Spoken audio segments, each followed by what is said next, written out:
livre aussi? C'est arrivé tard en fait. Oui. C'est arrivé tard parce que j'étais pas dans un environnement. Enfin, mes parents ils lisaient pas beaucoup. Et moi j'étais un matheux. Donc j'étais plutôt entouré de chiffres que de lettres. Et puis j'ai eu un déclic un jour. J'étais en prépa, donc je préparais des concours d'ingénieur. Et j'ai lu L'idiot de Dostoïevski. Et là, j'ai eu une révélation totale. Et à partir de là, je me suis dit, mais la littérature, c'est extraordinaire. J'ai 18 ans. Et voilà, puis après, j'ai découvert plein d'auteurs, dont Duras en particulier, qui m'a beaucoup marqué. Je suis devenu très ami avec quelqu'un aussi qui adorait la littérature. Donc, on me conseillait des choses. C'était quelqu'un de une sorte de mentor en termes de lecture. Et j'ai dévoré des choses, toutes les choses que j'avais pas dévorées quand j'aurais dû les dévorer entre, je sais pas, 15 et 18, je les ai dévorées plus tard. Et donc, à un moment, je lisais que des classiques parce que j'avais tellement à rattraper. Balzac, Stendhal, tous les Flaubert. Et puis après, petit à petit, je suis passé à la littérature plus contemporaine. Maintenant, j'adore relire des choses que j'ai. Et l'esprit matheux, tu l'as abandonné quand? L'esprit matheux, en fait, j'ai eu mon diplôme d'ingénieur. D'accord. Et après, je me suis dit, non, en fait, c'est pas du tout ça que je veux faire. Ah, d'accord, c'est comme ça. C'était très bizarre parce que en fait, moi, je voulais faire du cinéma et dans ma grande naïveté, je pensais que en devenant ingénieur, j'allais devenir ingénieur du son ou de la vision. J'allais lier en fait mes études et ma passion pour le cinéma. Mais je viens du cinéma, je viens des images, moi, en fait. Et quand j'étais très petit, enfin à l'âge de 12 ans, j'étais fourré dans les salles. Oui, plutôt que lire, je voyais des images. Et d'ailleurs, maintenant, quand j'écris beaucoup avec des images. Enfin, c'est les ambiances, les descriptions de lieux, ou des absences de description, mais des atmosphères, etc. J'aime bien. J'ai toujours des images en tête qui me viennent. Et voilà, et donc quand j'ai eu mon diplôme, j'ai dit, mais si j'arrive pas à faire du cinéma, ça ne m'intéresse pas d'être ingénieur. Un petit peu le Benoît, quoi. Oui, et donc sur le tard, franchement, et là j'ai commencé à faire des images. D'accord. Et j'ai trouvé des gens qui ont accepté, qui travaillaient à l'époque, qui travaillaient avec des mélanges d'ordinateurs, et qui avaient besoin de contenu en fait. Donc il y avait besoin de gens qui créent des images pour eux, et que c'est comme ça que je suis devenu réalisateur de documentaires, et puis après j'ai fait des courts-métrages. J'écrivais donc pour. Donc tu as été happé par l'image, effectivement. Oui, et puis après par les histoires, la narration, qui est une forme narrative très spéciale, le cinéma. Ou le théâtre, j'ai aussi monté des pièces, écrit des pièces.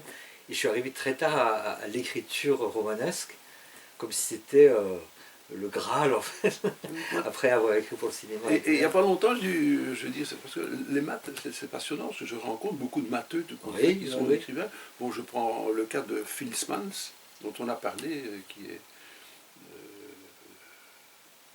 qui est un de nos amis. Et il se fait qu'un autre ami écrivain, Thierry Mogenest, écrit le théorème d'Hippocrite. Or, il se fait que c'est une coécriture avec un autre matheux qui est Oulu Garcia, qui enseigne, lui, en Italie. Et disons, on a fait une interview, je veux dire, un Zoom ensemble, où on a parlé mathématiques sur ce fameux théorème d'Hippocrite, un beau jeu de mots. Et je dois dire, c'était très pétillant de pouvoir mettre les mathématiques ou la mathématique en scène, quoi, et la faire vivre. Alors, je veux dire, ce sont des moments magiques qu'on peut passer avec deux matheux, avec un littéraire, et les faire jouer ensemble. Les matheux sont souvent des poètes aussi. Oui. Parce que c'est les maths, en général, quand on est matheux, on aime bien aussi des mondes un peu à la limite de la réalité. On aime bien les hyperboles, on aime bien les choses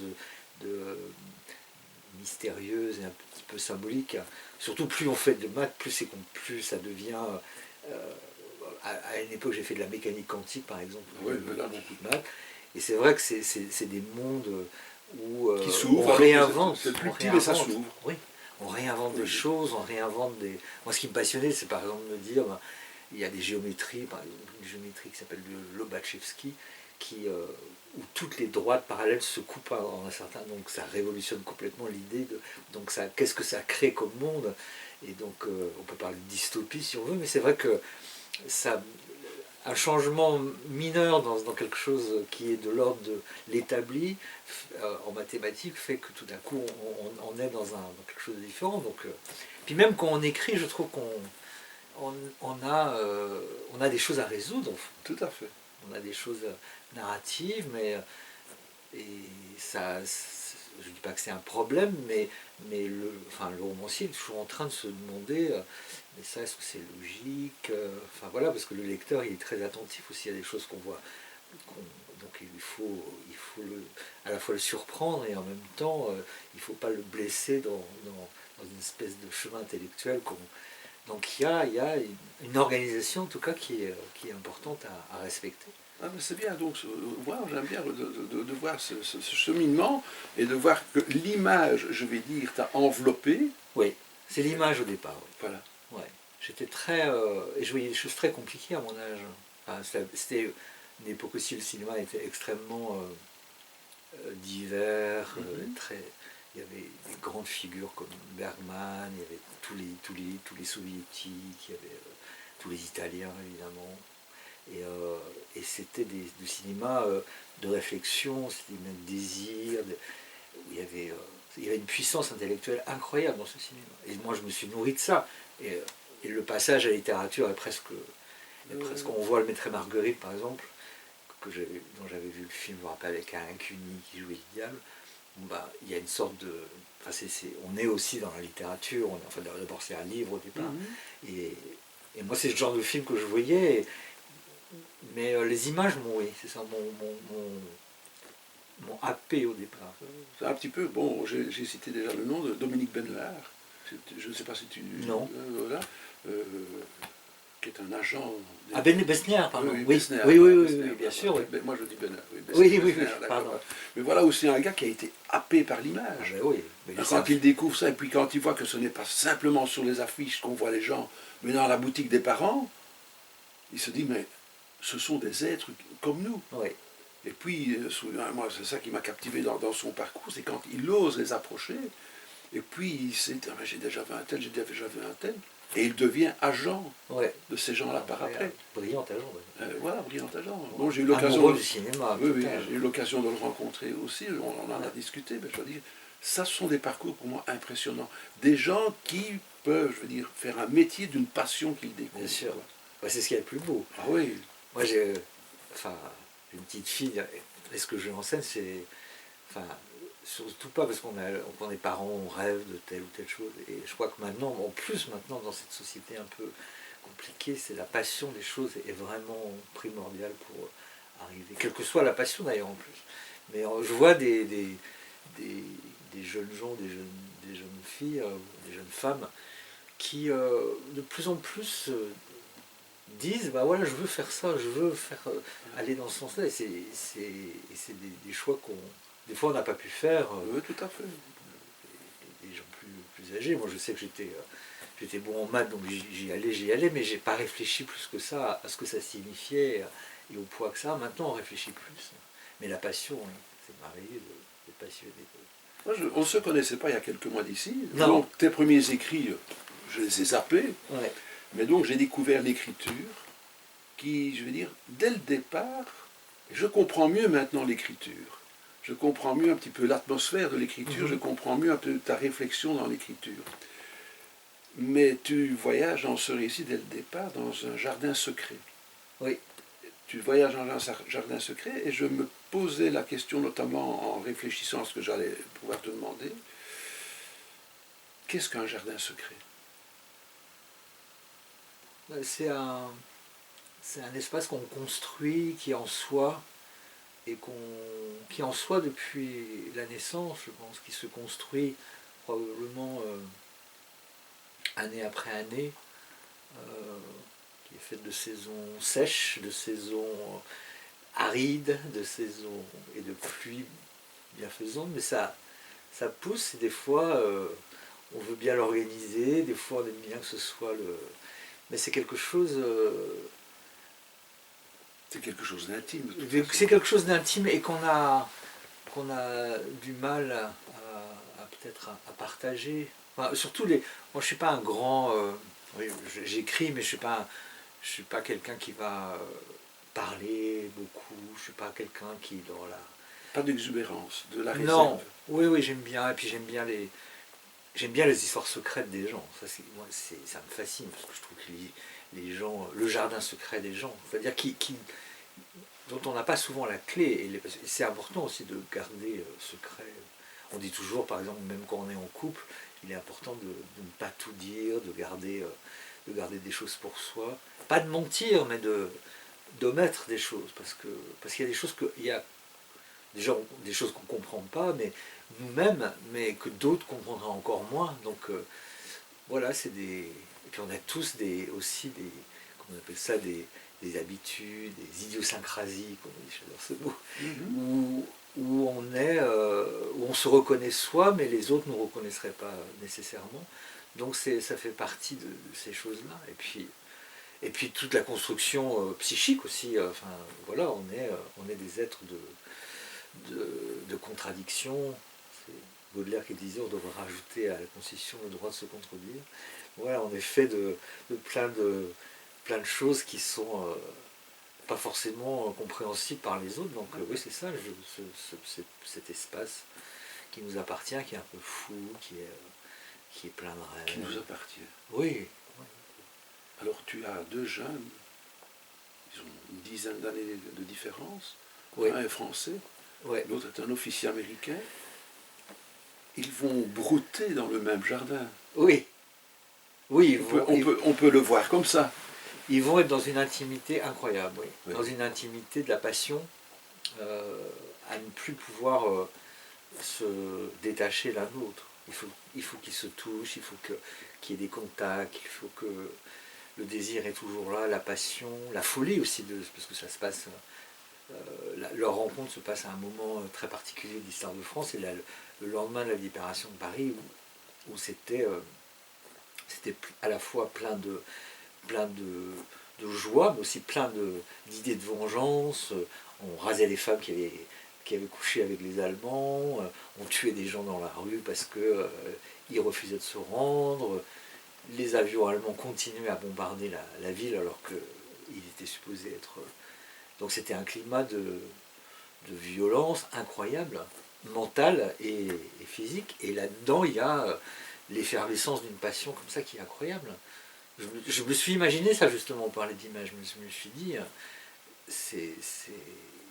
c'était une sorte de. J'avais envie d'inscrire ça dans une sorte de folie, de choses qui n'arrivent qu'une fois dans une vie. La libération de Paris, c'est un moment très particulier, politique, en particulier, voilà, où tout le sort de la France déjà doit se blanchir avec le gouvernement Vichy, etc. Enfin là, il y a quelque chose à jouer de l'honneur de cette France avec De Gaulle qui arrive de Londres et tout ça. Et malgré ça, il y a cette passion, enfin malgré ça, en plus de ça, il y a cette passion qui existe, une passion interdite, puisque c'est deux hommes. Donc le premier chapitre, je voulais qu'il soit très déroutant, qu'il soit à la fois violent et plein de chair et plein de désir. Moi, l'image que j'ai un petit peu, c'est, pour donner une image, c'est deux chiens qui sont en laisse, qui se croisent en rue, qui tirent sur la laisse, parce que de l'autre côté du trottoir, il y a un autre chien, et tu en vois un qui tire. Ah, j'adore. Et il a envie d'aller flairer l'autre, quoi. Et tu vois, il tire sur le collier, et l'autre avance en se demandant, mais qu'est-ce qu'il me veut? Parce que c'est un petit peu ça, les deux. Oui, oui, et puis il y a un jeu, c'est vrai qu'il y a un jeu. Il y a un jeu. Il y en a un qui va découvrir quelque chose, l'autre connaît peut-être déjà. Donc, parce qu'au début, il n'y a pas d'amour, il y a juste voilà, cette la curiosité. La curiosité, le désir, voilà, quelque chose qui est magnétique. Mais on ne parle pas encore d'amour. Mais effectivement, j'aime bien cette histoire de chien, parce qu'il y a.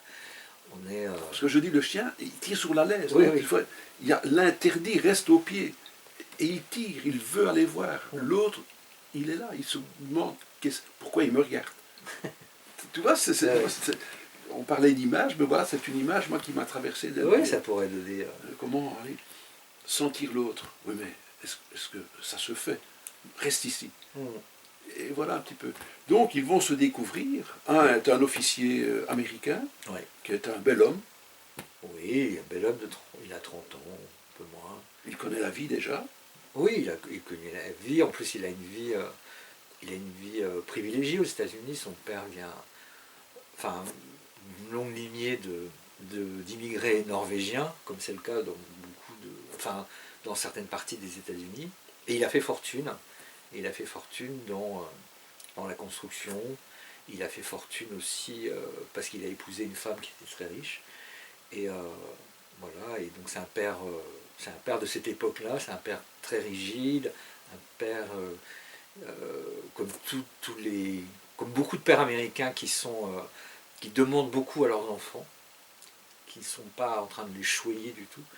Et donc il est d'une exigence, ayant lui-même très bien réussi, il est d'une exigence incroyable par rapport à ce fils qui est, c'est probablement son père, c'est la seule personne qui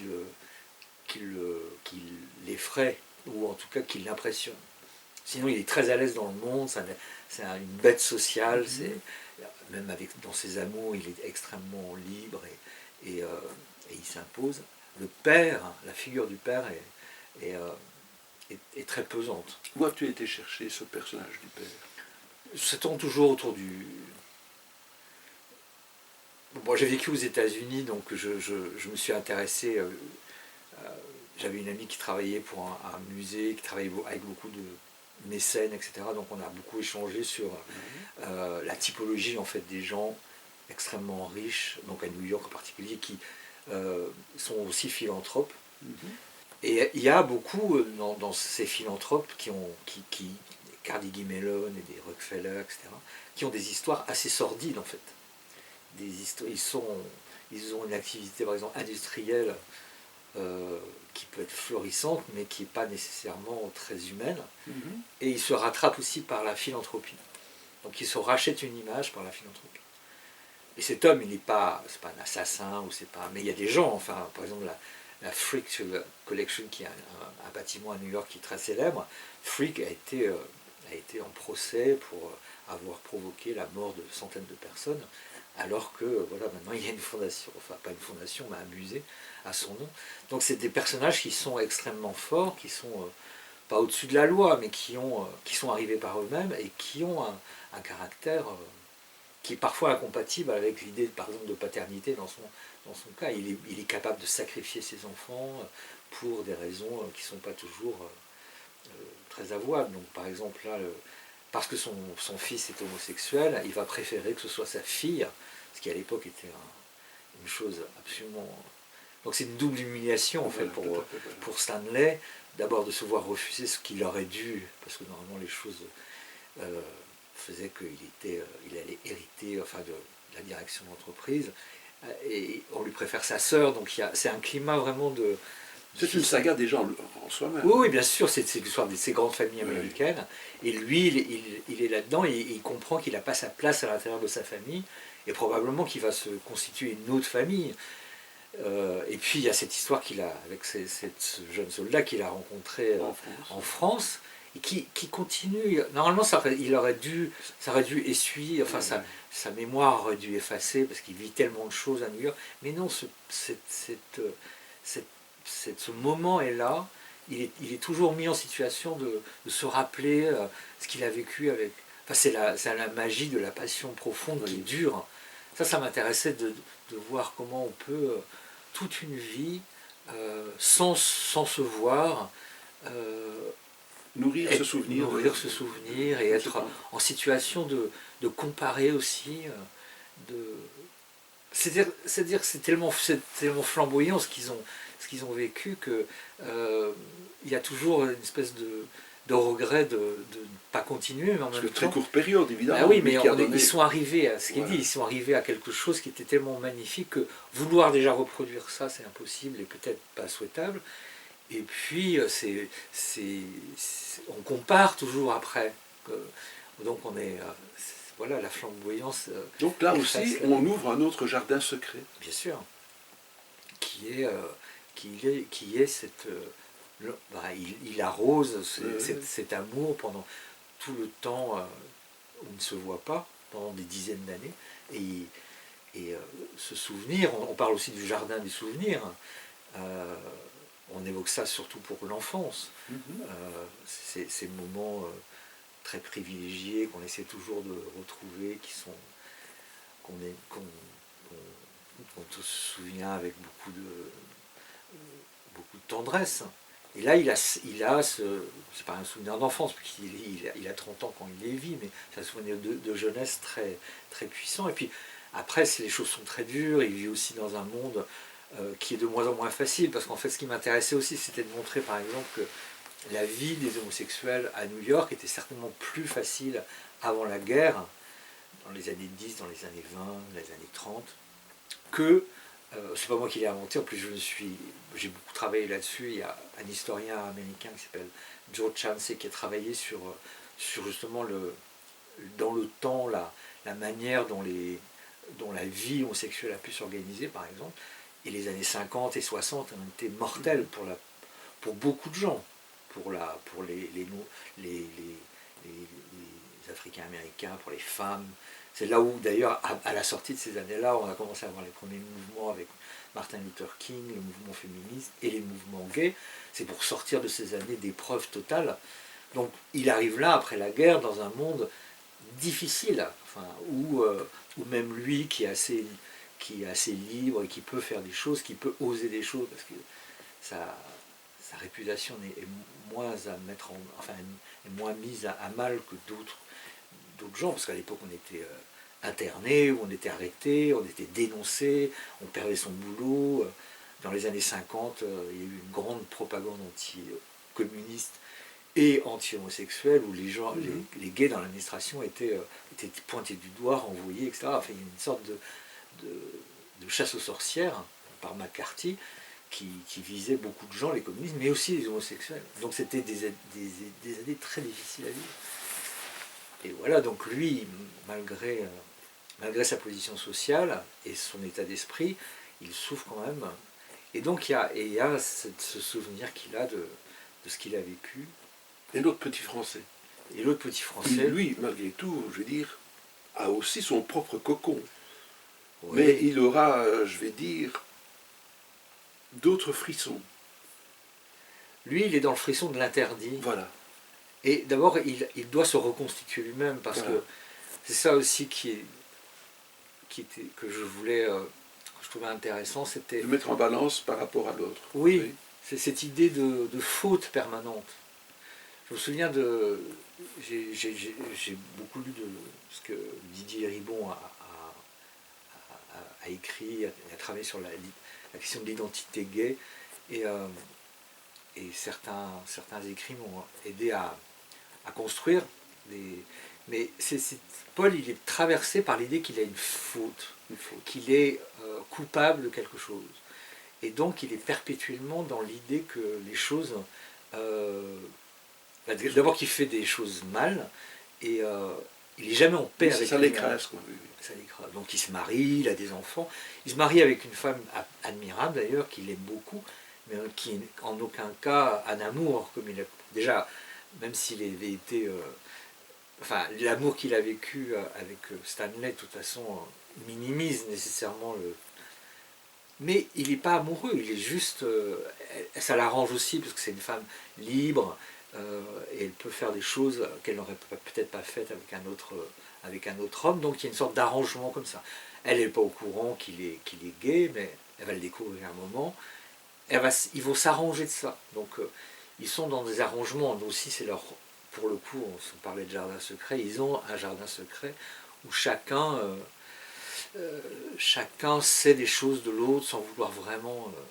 et c'est le cas de beaucoup de gays, qui ont vécu, qui vivent toujours de manière cachée, en se mariant, en ayant des enfants, et qui ont par ailleurs une vie, une autre vie, une double vie. Et lui, c'est ce qui lui arrive, sauf que l'idée de double vie, comme c'est quelqu'un d'extrêmement droit et honnête, c'est quelque chose qui l'emprisonne mentalement. Et il se persécute lui-même, en fait. Jusqu'au moment où il va rencontrer quelqu'un qui va lui ouvrir les yeux, qui va le sauver de sa culpabilité, et qui va l'affranchir un peu. Qui va l'affranchir, qui va être dans un amour sincère, et qui va qui va lui ouvrir qui va lui donner les clés de son jardin à lui, qui est beaucoup plus fleuri que celui de Paul, par exemple. Et, ça, on ne va pas trop dévoiler parce que ça fait justement partie, je veux dire. Mais c'est beau, moi j'aime bien, c'est justement c'est l'analyse des deux personnages qui ont vécu une passion, mais comme tu l'as bien souligné, dans des sociétés différentes. Oui. Quoi. Des sociétés et des pays différents. Oui. Parce qu'effectivement, l'américain, ce que je voulais aussi montrer, c'est comment les mentalités ont évolué, ont pu évoluer. Bon, ça a commencé par les États-Unis, donc comme je disais tout à l'heure, dans les années 70, où il y a eu un événement majeur dans les années 70, c'est les événements de Stonewall, qui était un bar en fait qui était régulièrement l'objet de descentes de police. Et un jour, donc le 26 juin 1969, les personnes, donc il y avait des femmes, des hommes, enfin c'était une sorte d'endroit où on allait pour s'amuser, danser. Les gens ont résisté. Il y a eu une descente de flics et les gens ont résisté. Mais ils ont résisté pendant presque une semaine. Et c'est d'ailleurs en l'honneur de Stonewall, de ces événements-là, qu'a été créée la première Gay Pride l'année suivante à New York. Et donc moi ça m'intéresse aussi de suivre après, puis après il y a eu les années SIDA, qui étaient compliquées, jusqu'au mariage pour tous. Donc après l'histoire politique, je dirais, le fond politique entre la France et les États-Unis revient. Au départ je traite beaucoup les luttes pour les droits sociaux, les droits civiques aux États-Unis, et puis après c'est vrai que ça arrive en France, dont Paul va profiter aussi grâce à cet amour sur le tard qu'il vit avec quelqu'un d'autre, et il va se retrouver, d'ailleurs j'aime bien cette scène, perdu au milieu d'une gay pride qui n'est pas du tout alors que lui est tellement discret, donc l'idée de s'afficher comme ça, et puis il se rend compte, il a une sorte de, comment on appelle ça, d'épiphanie, comme on dit, où il se dit mais en fait tous ces gens, ces hommes, ces femmes, c'est mes frères, c'est mes sœurs, c'est eux, ils se battent, ils se sont battus pour que je puisse être là à côté de l'homme que j'aime. Et donc il y a quelque chose qui le fortifie en fait. Il y en a d'autres qui vont verser dans l'exubérance. Oui, mais il n'est pas du tout comme ça. Ils sont pas comme ça. Mais en même temps, c'est toujours le problème à l'intérieur de la communauté gay d'ailleurs, de dire il faut se ranger, ou bien il faut au contraire laisser ce qu'on appelle les folles et tout ça. Enfin, justement, je traite un peu de ça, c'est-à-dire que ceux qui veulent passer, ceux qui ne veulent pas se faire remarquer, détestent les folles, parce que, alors que le vrai combat, enfin la force qu'ont les gens qui s'expriment, de s'affirmer, ça fait partie aussi de ce combat à mener. C'est pas anodin, c'est pas juste. C'est qu'on va contre les systèmes établis de répression, de condamnation, et quand on s'exprime vraiment, on s'exprime. Oui, d'accord, c'est s'exprimer, d'accord. Mais c'est vrai que c'est à l'intérieur de la communauté, c'est pas très facile, mais la Gay Pride, c'est une terre de contraste. Ah oui.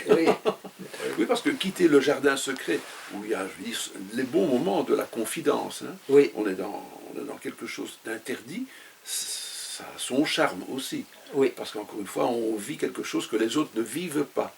Bien sûr, et puis c'est plus facile, il y a une sorte de complicité, voilà. On a le temps de s'exprimer. Là, on est tout d'un coup projeté dans un monde... Moi j'aime bien, c'est toute la pudeur qu'il y a au fil de l'écriture. Tu es toujours très réservé. Oui, parce que d'abord c'est ma nature, je crois. Voilà. Et j'essaie toujours je pense souvent au lecteur à ce moment-là, et je me dis comment faire comprendre des choses qui sont profondes et qui ne tiennent pas de l'arrogance ou une flamboyance gratuite. Ça tient de la réserve. Oui, et puis qu'est-ce qui est au fond des gens. Ce qui est intéressant, moi je trouve, dans la vie, quand on rencontre quelqu'un, c'est ce qu'il a au fond de lui, c'est son jardin secret, non pas qu'on a envie forcer les portes, mais c'est de Non, mais d'être savoir... invité à y rentrer. Ah oui, quand même, ce qui est intéressant, et je pense que tous les gens ont quelque chose de très particulier en eux qui font que alors, chaque vie est un roman, je dirais, franchement. Moi, ça m'arrive de rencontrer des gens et de les écouter. J'ai beaucoup écouté plus que parlé d'ailleurs. Et les gens vivent des trucs incroyables. Je m'étonne toujours. Vous voyez, par exemple, en ces temps où on parle de maladie, comment les gens résistent, comment ils tiennent debout. Je vois les difficultés que les gens ont à vivre. Alors, peut-être vivre économiquement, vivre psychologiquement. Il y a de l'aventure humaine incroyable dans tout ça. C'est beau observer ces luttes. On est toujours en train de lutter contre quelque chose. Et comment on tient debout, moi, ça me fascine. Tu as mis combien de temps pour écrire l'ouvrage? 1 an et demi. 1 an et demi. Oui. Qu'est-ce qui a été lagué et que tu regrettes qu'on ait retiré? Rien. Rien. Non. L'éditeur a tout gardé. Ouais. Ça fait plaisir, ça, parce qu'en général, il y a 50 pages de trop, François, on les retire, non? Non, parce qu'en fait, je pense qu'avec... bon, c'est pas mon premier roman, mais non pas que j'en ai écrit 20, mais tu avais une expérience un petit peu du rythme et de ce qu'il fallait. Oui, on sait très vite ses défauts, et je sais que de temps en temps, je peux mettre un petit adverbe là, une petite phrase en plus, qui n'est pas nécessaire, qui coupe le truc. Donc, après, si, il y a un travail éditorial, mais on n'est pas au niveau on est au niveau de recadrer les choses dont tu es resté dans les normes. Quoi. Et puis il y a aussi les lecteurs. Par exemple, chez Albin, ils ont des lecteurs extrêmement... Les premiers lecteurs, enfin pas les premiers lecteurs, les premiers correcteurs qui font un travail extraordinaire. Ils sont des pointus. Mais c'est magnifique, c'est à la virgule près, c'est ce mot-là pour un autre, des suggestions, donc on prend ou on prend pas. Non, ils ont l'air de la musique de la phrase. Oui, moi j'ai rencontré l'autre jour un élagueur qui me dit le plus beau compliment qu'on peut dire à un élagueur, c'est de vous avez bien élagué cet arbre et on ne voit pas votre arbre. Voilà. Et je pense qu'un correcteur c'est pareil, il coupe des petites feuilles, des petites trucs, voilà. Et évidemment, ça a l'air d'être la même phrase, sauf que l'équilibre des choses n'est pas du tout le même. Donc ça, oui, il y a un travail qui est... Parce qu'à un moment donné, on ne peut plus, moi je souligne mon propre texte. Alors quand tu arrives à une proposition de couverture, d'où vient cette magnifique couverture? Et bien c'est moi qui l'ai trouvée en fait. J'ai proposé à mon éditrice avec qui je suis très très complice. En fait, j'avais découvert un livre qui était incroyable, qui s'appelait Il s'aime, je sais pas, c'était une collection de photographies qu'un Américain a constitué en fait en allant dans des ventes privées de photographies d'hommes surtout, quelques femmes, qui étaient en couple mais depuis les 1850 et qui se prenaient, donc c'était l'intimité de leur...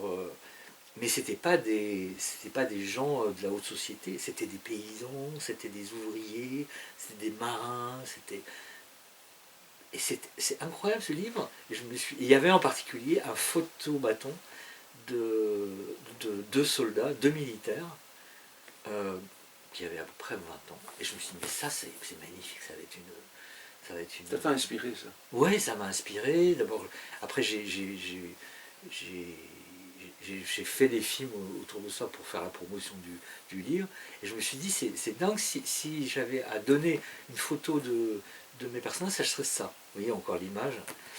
Et en fait c'était trop visible, donc l'éditeur a pas, enfin mon éditrice m'a dit non, c'est un peu trop marqué, on met des visages et il faudrait quelque chose de plus... Mais en tout cas, on était parti sur cette piste et très vite j'ai trouvé d'autres photos de ces années-là, des années 50. Je trouve que c'est important la couverture. C'est essentiel. C'est essentiel. Oui. On peut rater un livre à cause d'une couverture. Et le 4e de couverture.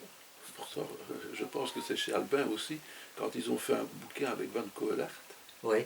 Van Collaert, l'histoire d'un labrador, ils ont flanqué quoi donc, pas un épagneul, mais enfin un autre Il y a Jules dans le titre. Ah oui, je me souviens plus. Enfin bon, Trace de chien. Donc une erreur de... Oh, bah oui, casting. Bon, on a vu, mais celui qui prenait les photos avait un beau chien, on a pris la photo. Ouais, oui. Ça c'était vraiment... Ben, c'est des outils marketing, Oui, tout à la fait. couverture, parce que c'est toujours le même problème quand on arrive. En général, on sort, on n'est pas tout seul à sortir, donc il faut arriver à se faire remarquer.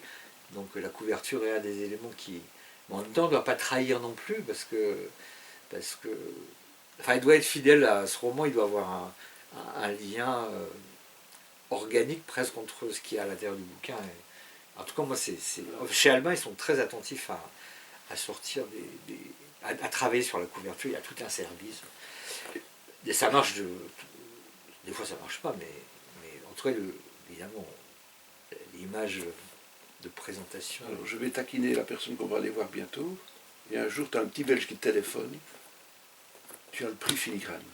Comment tu reçois ça? Bah, d'abord, ça se passe pas comme ça. D'abord, je suis sélectionné. Tu es sélectionné. Bah, un jour, j'entends Mark Philipson sur, je crois, il était interviewé sur RTL. Le livre est sorti le 2 juin, donc j'ai dû l'entendre 15 jours après. Et il était très enthousiaste. Et donc, c'est la personne qui s'occupe des auteurs chez Albin qui me dit Mark Philipson a adoré ton livre, il veut le mettre dans la sélection Filigrane, etc. Et donc, j'étais super fier, hein, parce qu'en plus, le livre était sorti à une époque un peu bizarre, au mois de juin, où on sortait à peine du confinement. Et déjà, tous les livres de la rentrée littéraire de septembre arrivaient, donc c'était. Et donc, voilà, cet homme qui a une figure en soi, qui marque un intérêt réel pour... Je comprends. Hein. Ouais. Et là, il me dit, bon, il fait cette interview, je lui envoie un message pour le remercier de son enthousiasme. Et puis là, il m'appelle, il me dit, mais non, c'est formidable ton bouquin, etc. Et puis voilà, il y a le prix, et puis à un moment donné, ben, je sais que il m'appelle, il me dit, c'est toi. Une très belle récompense, en tout cas. Une belle soirée qui a été organisée. Ouais, c'était super. Et puis il y avait cette espèce d'enthousiasme tout à fait naturel autour de la littérature, parce qu'il y avait plein d'auteurs. Oui, oui, oui. Donc c'est bien, moi c'est pour ça aussi que je fais ce métier, c'est pour rencontrer des gens comme toi, comme Marc, comme tous les gens qui travaillent. Il y a vraiment c'est un des rares métiers, je trouve, où on peut encore, le cinéma par exemple, puisqu'on en revient, la littérature c'est plus direct, on a accès comme ça aux auteurs, on a accès aux livres, c'est facile, et donc ça crée des familles, on rencontre les lecteurs, et voilà, donc c'était particulièrement sympathique chez... Et disons, pour moi, dans mon optique à moi, je trouve que c'est un livre qui devrait rester dans le fond d'un livret, parce que de par le sujet, et surtout de par la qualité de l'écriture, parce que je dis toujours, tout le monde peut raconter une histoire, mais de quelle manière va-t-on faire, je veux dire, vibrer les mots? Comment va-t-on, je veux dire, attirer l'attention du lecteur, autre chose que par l'histoire, mais par la beauté, justement, de l'écriture. Et ça, je dois dire, c'est réussi. Hein. On sent que ça a été travaillé, quoi. Oui, oui. Mais je comprends maintenant le parcours de l'écrivain. Ouais. Je connais un petit peu le passé maintenant, et ça m'ouvre les yeux sur cette belle écriture. C'est gentil, merci. François, je te remercie. Merci, oui. Je pense qu'on est attendu. Tu es attendu. Oui, je suis attendu, oui. Quelle heure est-il? Oh, ça va, 14 heures. Ah ben alors, on y va. C'est gentil. Merci beaucoup. Merci.